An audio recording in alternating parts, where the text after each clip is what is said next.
هو ليه في الانجليش مع ان كلمة egg بالانجليش يعني بيضة، لكن الشكل البيضاوي اسمه oval، يعني كلمة بعيدة خالص عن كلمة egg.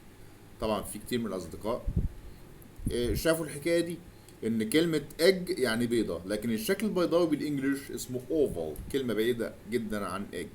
ايه السبب في كده؟ السبب في كده ان في كلمات كتيرة جدا من الانجليش بتبقى آم، يعني جاية من كلمات من لغات قد تكون بره الانجليش، وده في الكلمة دي وغيرها من الكلمات. كلمة egg بالانجليش يعني بيضة، فطبيعي إن لما اقول الشكل البيضاوي طبيعي ان هو هيبقى جاي من كلمة egg، لكن هو اسمه oval ليه؟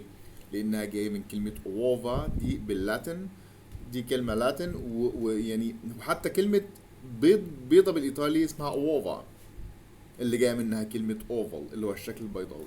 فده السبب ان كلمة اج بالانجلش يعني بيضة، لكن شكل بيضاوي اسمه اوفال، ده السبب، لان الكلمة دي جاية من اللاتن مش من الانجليش اصلا. كلمة اوفال مش من الانجليش، جاية من اوفا، وبالفرنسي اوف، يعني واضح انها قريبة طبعا لكلمة اوفا. هو ده السبب ان كلمة اوفال يعني بيضاوي بالانجليش.